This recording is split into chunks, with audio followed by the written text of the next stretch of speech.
Siapa yang tak kenal dengan salah satu kota besar di Indonesia yang terletak di Provinsi Jawa Barat? Ya, kota ini bernama Bandung.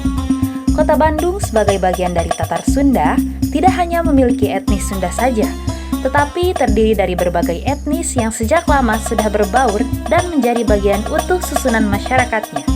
Salah satunya adalah keberadaan etnis Tionghoa. Assalamualaikum warahmatullahi wabarakatuh. Welcome to Muslim Historical. Pada hari ini kita sedang berada di Bandung dan pada kesempatan kali ini kita akan mengulik sejarah tentang masjid yang unik di kota Bandung ini. Penasaran kan? Yuk kita masuk.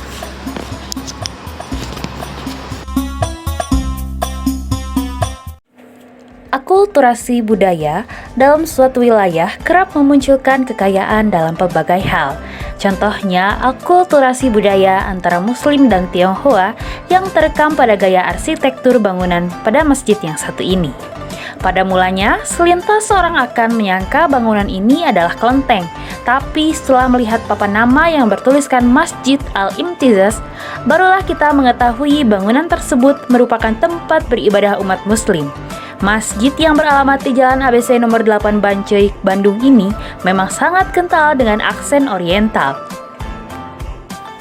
Ketika memasuki area masjid, kita akan disambut oleh undakan anak tangga yang akan membawa pada sekitar area utama Masjid Al-Imtizaz ini. Selain tata letak di luar masjid, interior di dalamnya pun tak luput dari warna merah, warna emas, dan warna kuning, termasuk pada kaligrafi yang menghias dinding masjid. Semua semakin mengentalkan pengaruh budaya oriental pada bangunan masjid ini. Ketika memasuki bangunan masjid, kita akan disuguhkan oleh bangunan dua tiang besar berwarna merah dengan ornamen warna emas dan kuning yang menjadi penyangga masjid. Gaya hiasan di dalam masjid hampir sama dengan masjid-masjid pada umumnya. Adanya mimbar, lantai yang luas, tempat menggelar sejadah, dan hiasan dinding dengan ciri ornamen khas Tiongkoknya. Salah satunya lampion dengan warna merah khas semakin menambah aksen oriental Tiongkok pada masjid ini. Area sholat terbagi menjadi dua, yakni perempuan di lantai atas dan laki-laki di lantai utama. Selain itu, area tempat berwudu pun terbagi menjadi dua, untuk laki-laki dan perempuan. Tak hanya itu, bahkan tempat wudu pada area berwudu laki-laki memiliki gaya yang unik berupa cawan emas. Masjid ini juga memanfaatkan drainase pembuangan air wudu sebagai tempat memelihara ikan lele. Kemudian, fasilitas lain yang disediakan oleh masjid ini adalah loker yang cukup luas, dilengkapi dengan kuncinya untuk menyimpan sebagian barang maupun alas kaki, dan beberapa bilik toilet untuk keperluan buang air kecil. Di pelataran beranda masjid, kita akan menemukan selasar kecil, taman, dan beberapa tempat duduk yang nyaman untuk sekedar beristirahat sejenak, dilengkapi dengan beberapa tumbuhan seperti pohon dan bunga yang menghiasi setiap sudut Masjid Al-Imtizaz ini.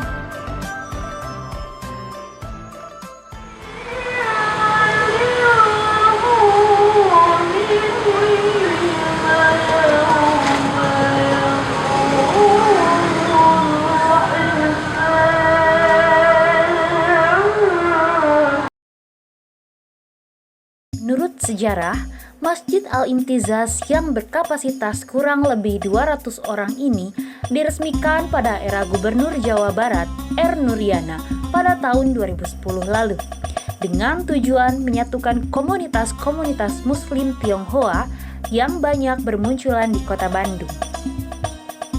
Masjid ini menyimpan sejarah antara masyarakat Bandung juga keturunan Tionghoa. Maka nama masjid pun disesuaikan dengan keadaan dan harapan. Nama Al-Imtizaz sendiri diambil dari bahasa Arab yang berarti pembauran atau ronghe dalam bahasa Mandarin. Asimilasi terjadi antara etnis Tionghoa dengan pribumi masyarakat Bandung. Sekalipun memang yang masuk Islam tidak hanya dari etnis Tionghoa, namun pada intinya arti dari nama dan hadirnya Masjid Al-Imtizaz adalah pembauran. Lokasi masjid yang berdekatan dengan pusat perbelanjaan elektronik menjadikannya selalu ramai sepanjang hari. Tak heran, banyak yang mendatangi masjid ini untuk menunaikan sholat Jumat dan sholat 5 waktu.